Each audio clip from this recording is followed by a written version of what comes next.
బీసీలకు ఇచ్చిన హామీ కామారెడ్డి డిక్లరేషన్ ప్రకారంగానే 42% రిజర్వేషన్లు అమలు చేశాకనే ఎన్నికలకు వెళ్తామన్న హామీని గాలి కొదిలేసి బీసీ సమాజం చేత ఎన్నికల సమయంలో ఓట్లేయించుకొని గద్దెనెక్కి కోట్లాది మంది బీసీ ప్రజలను ఇవాళ నమ్మించి రేవంత్ రెడ్డి గారి సర్కార్ దగా చేసింది, మోసం చేసింది.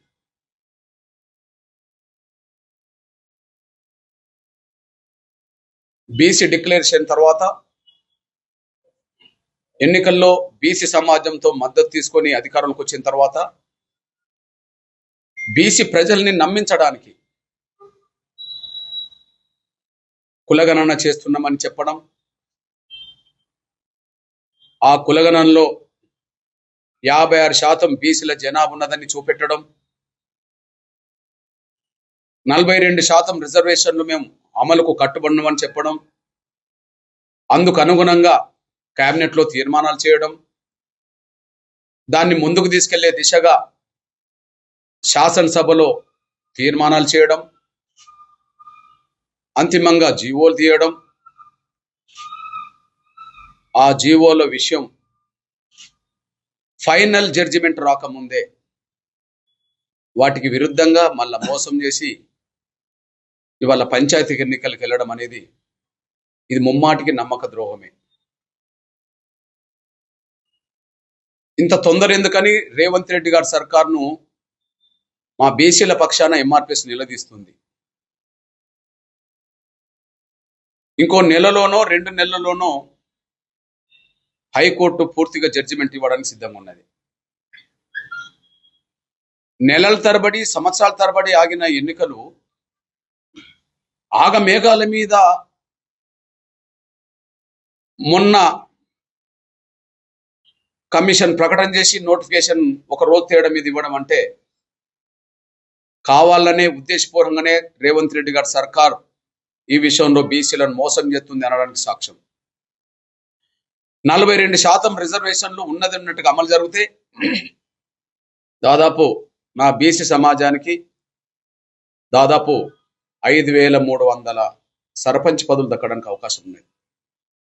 ఇప్పుడు కేవలం 17% రిజర్వేషన్లు కేటాయించడం వల్ల అది కేవలం 2000 వరకే వచ్చి దాదాపు 3000 పైగా నా బీసీ సర్పంచుల స్థానంలో జనరల్ కేటగిరీ కేటాయించి వాళ్ళ ఓసీలకు, ముఖ్యంగా ఈ తెలంగాణ సమాజంలో ఆర్థికంగా, రాజకీయంగా అన్ని రంగాల్లో బలంగా ఉండబడే రెడ్డి సామాజిక వర్గానికి నా బీసీల అవకాశాలను దోచిపెట్టడానికి ఈ కుట్ర జరిగిందని చెప్పి మేము భావిస్తున్నాం.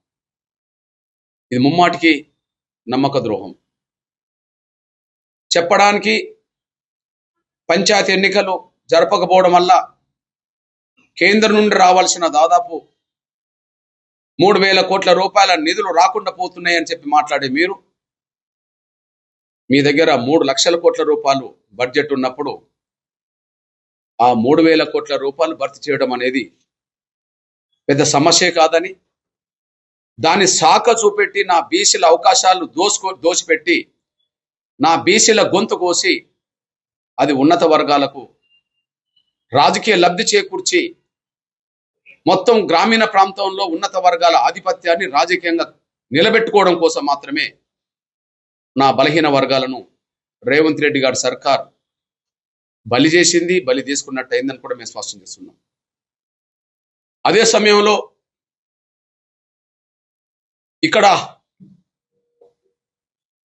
కులగణన తర్వాత 42% రిజర్వేషన్ల గురించి అసెంబ్లీలో తీర్మానాలు చేసిన తర్వాత కాంగ్రెస్ పార్టీ ప్రతిపక్ష నాయకుడు గౌరవ రాహుల్ గాంధీ గారు దేశం మొత్తం ప్రచారం చేశాడు. కులగణన నిర్వహించడంలో, బీసీలకు రిజర్వేషన్లు పెంచడంలో తెలంగాణ రోల్ మోడల్ అని చెప్పి ప్రకటన చేశాడు. ఆ విధంగా దేశవ్యాప్తంగా బీసీలను కాంగ్రెస్ వెనుక తీసుకెళ్లడం కోసం తెలంగాణ అడ్డం పెట్టే ప్రయత్నం చేశాడు. ఇక్కడ మోసం జరిగింది. బహుశా కాంగ్రెస్ పార్టీ దేశవ్యాప్తంగా బీసీలను మోసం చేయడమే రోల్ మోడల్గా రేపు భవిష్యత్తులో చెప్పుకుంటుందేమో. మొత్తానికి బీసీలకు అవకాశాలు ఇచ్చి న్యాయం చేసి రోల్ మోడల్ కాలేదు, కానీ బీసీలను మోసం చేయడంలో మాత్రం ఖచ్చితంగా కాంగ్రెస్ పార్టీ రోల్ మోడల్ అయింది. రేపు రాహుల్ గాంధీ గారు తెలంగాణకు వచ్చి సమాధానం చెప్పుకోలేని పరిస్థితిలో ఆయనే ఉంటాడనే విషయం కూడా మేము స్పష్టం చేస్తున్నాం. అదే సమయంలో ఇక్కడ పార్టీ పరంగా మేము 42% ఇవ్వడానికి సిద్ధంగా ఉన్నామని చెప్పి ఒక ప్రకటన చేసి ఆ ప్రకటనకు కూడా విలువ లేకుండా చేసుకున్నది మళ్ళీ రేవంత్ రెడ్డి గారి ప్రభుత్వమే. అయినా గ్రామ పంచాయతీ ఎన్నికల్లో పార్టీ గుర్తులే లేనప్పుడు, పార్టీ పరంగా కేటాయింపులే లేనప్పుడు మేము 42% పార్టీ పరంగా ఇస్తామని చెప్పడమే బహుశా ఈ దశాబ్దం కాలం జోక్ అనే విషయమే స్పష్టం చేస్తున్నాం. పార్టీ పరమైన గుర్తే లేదు, పార్టీ పరంగా మీరు బీఫామ్ కూడా ఇవ్వరు. అట్లాంటి ఎన్నికల్లో మేము 42% మేము పార్టీ పరంగా ఇస్తున్నామని చెప్పడం అనేది ఈ దశాబ్దం జోక్ కాకపోతే ఇంకేమవుతుంది? ఇట్లాంటి పరిస్థితిలో రేవంత్ రెడ్డి గారి సర్కార్ మరింత అన్యాయమే చేసింది.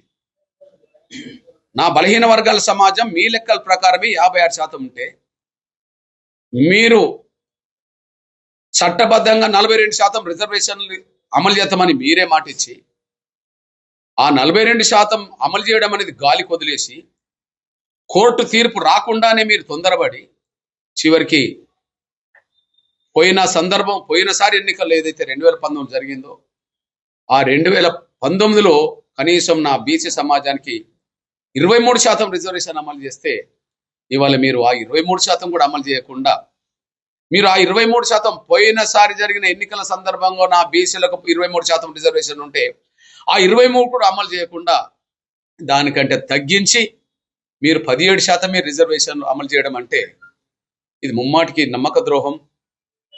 ఇది నా బీసీ సమాజానికి కాంగ్రెస్ పార్టీ, కాంగ్రెస్ ప్రభుత్వం, ముఖ్యమంత్రి రేవంత్ రెడ్డి గారు నమ్మించి ఎన్నిపోటు పోవడం తప్ప ఇంకోటి మరొకటి కనిపించట్లేదు. మనం పోయినసారి 23 అమలు జరిగితే నువ్వు 23 అమలు జరగాల్సింది కాదు, నువ్వు 42 అమలు చేయాలి, లేదా కనీసం నువ్వు 23 కంటే ఇంకోటి పెంచాలి.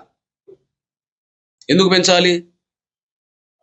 ఇప్పటి వరకు కోర్టు ద్వారా కొన్ని తాత్కాలికంగా అడ్డంకులు 50% మించద్దనే కదా. ఇప్పటి వరకు కోర్టు ద్వారా వచ్చిన అడ్డంకులు 50% మించద్దనే కదా. మరి 50%కి మీరు కట్టుబడి ఉంటే 49% వరకైనా తీసుకురావాలి కదా. 49% రిజర్వేషన్ అంటే 24% ఇవ్వవచ్చు కదా. మీరే 56% జనాభా బీసీలు ఉన్నదని మీ లెక్కలు చెప్పినారు కదా. మీరే 42% రిజర్వేషన్లు ఇస్తామని చెప్పి అంగీకరించారు కదా.